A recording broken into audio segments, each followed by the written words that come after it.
And we've arranged it so that the trajectory of the cannons is accurately represented. So if they turn the cannonball will appear from one side of the screen and shoot to the other where they aim it.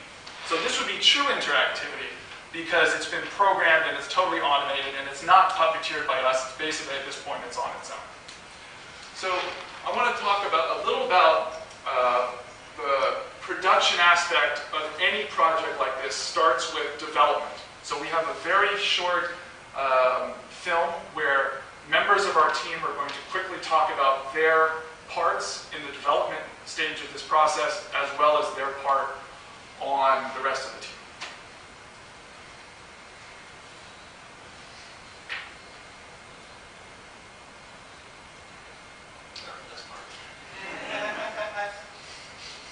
Hi, my name is Shannon Harvey, and I'm captain of the Circus Pirates.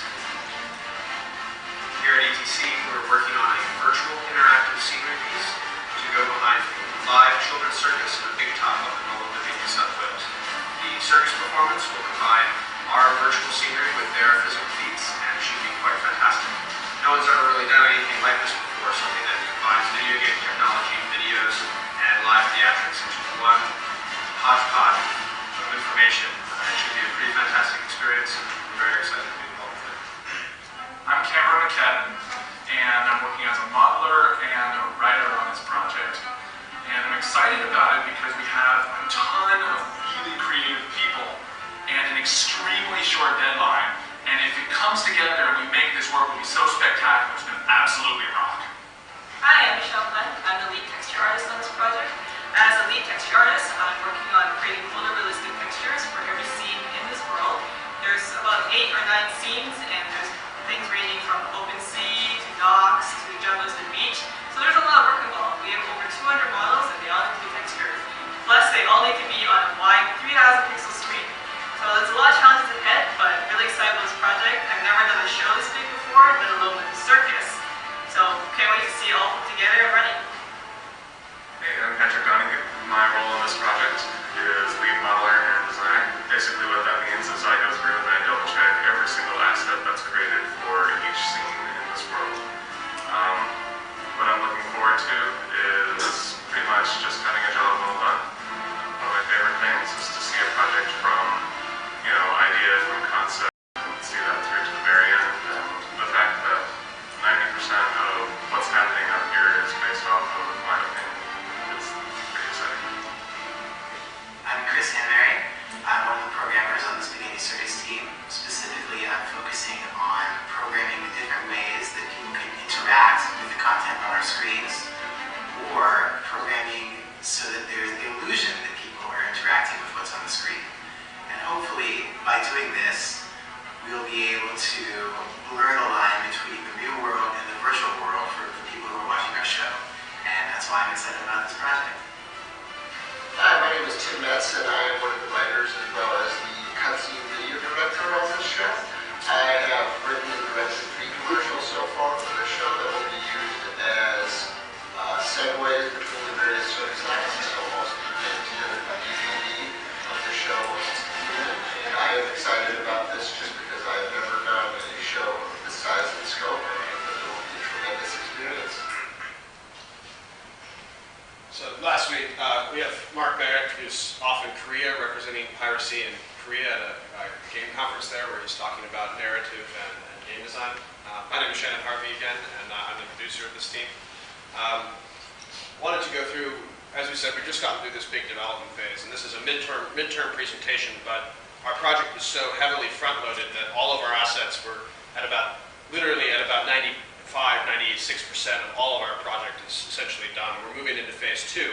And phase 2 for us is that a week from today, 3 of us are going up there to meet all of the projection gear and everything and get everything set up and actually start teching this and rehearsing this, dress rehearsals, to get the kids integrated into our projection and be able to get all of that to mix. And then we move into the performance phase, which is immediately following that. A little bit about the tech gear that we've got coming in. We've got 3 20-foot by 15-foot projection screens that were donated to us, sponsored by ELS, as well as 3 12,000 lumen projectors. We're bringing a network computer setup and everything should be mixing together with what the circus has to create a pretty fantastic show next week. The performances are going to last for 3 straight weekends, and we have 11 performances over that period of time. Our crew is going to rotate through to be the puppeteers and to help set up fidgetry and stuff backstage, as well as to maintain a consistent vision for the entire production. Finally, we're actually going to be filming all of this. We're going up and capturing with 3 cameras all the rehearsals, all the performances, at least for the first week or so, and then having a camera at every performance after that so that we make sure we capture this and document our process. We're also going to be putting in other special features and making a very stylized DVD by the middle of December. We're hoping to have this product out so that we can demonstrate to other people what exactly this process was and what we're doing. Finally, the risks that we've got going on right now, integration is a huge piece. We have to figure out how all of these multiple pieces of video stuff that we've come up with are going to actually integrate into each other, because we're working in a game engine and putting videos into the game engine, but then also how that's going to integrate with the technical aspects, the theatrical aspects, as well as the kids themselves. How does a person on a trapeze respond when there's projection that's moving behind them, and things like that. These are issues that we're going to be facing because honestly we don't have these giant projectors to even test what this stuff looks like until we get up there. So a lot of it is theory and a lot of it's going to be seen next week, but we're set up to be able to take a render farm with us and be able to literally change things on the fly once we get up there. We've programmed adaptability in by making it a game engine, so the puppeteers are controlling this as if they're playing a video game. It just happens to be on a 60-foot wide screen. It's a pretty massive project that way. Ultimately, it's a live production, so things are going to happen in real time, and we have to be able to be adaptable. And that's one of the great things about this team and about ETC is that it teaches you to think on your feet and be able to work on the fly. So I think that we're in really good shape to be able to make this performance happen. Finally, I'd like to thank the ETC. It's been a real pleasure to be able to work on this project. The other teams have been helping us as well. We've had some textures and some animation that the other people have been able to help us because we're so heavily front-loaded on this project. We do have a website, circuspirates.com. Please check it out if anyone's going to be in the Byron Bay area for the school holidays or coming up and want to take a vacation. It's a great show. Please come talk to me for tickets. And yeah, thank you very much for coming. Any questions?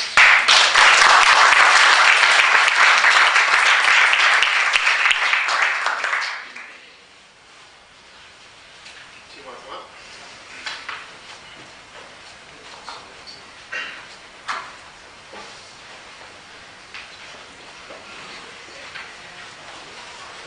Yeah. Are there any animals in the circus? No, there are not. This is it's a children's circus. The kids are all between the ages of 4 and 18. They have over 500 students, and about 50 of those are going to be performing in this show. The average age is about 15 of the group that's performing. It's actually a bit younger than most of the shows that they've done. They've just had a bunch of people graduate and leave on. But between 9 and 18 years old, the entire troupe will be. How many of you are going to be sort of puppeteering on the day? All of you going to be involved in the sort of adaptability of it? There will be one primary puppeteer who will be controlling the puppeteers board. We have 2 programmers working with us at the moment, so one of them will puppeteer every show. But everyone is going to be set up to be able to potentially know how that works. And other things like, if a table comes on and it has pressure fidgets that tell when something hits on that table, that may have to be set up by one of us backstage who's not the puppeteer. So we'll have some interaction backstage. And do you have a chain of command for that? Like, obviously you might have to make a decision on a second basis of like, no, we're doing it this way. Absolutely. Through the rehearsal process, my background is stage management, and I'm working closely with the director to be able to establish that chain of command and establish that backstage protocol. The stage manager, ultimately, who's calling the show, will have ultimate say in how all those things go together. Our hope is once we get through the dress rehearsal process that we'll have enough information about how that's going to go that we'll have a pretty set stage manager book that says this is what's going to happen when. Ultimately, if a major problem goes on, we go immediately to a splash screen that just has the title on it. But we've got some backups as well. So we're looking at all those things, but the puppeteer and the stage manager will have ultimate control, and other people will just feed off of their information.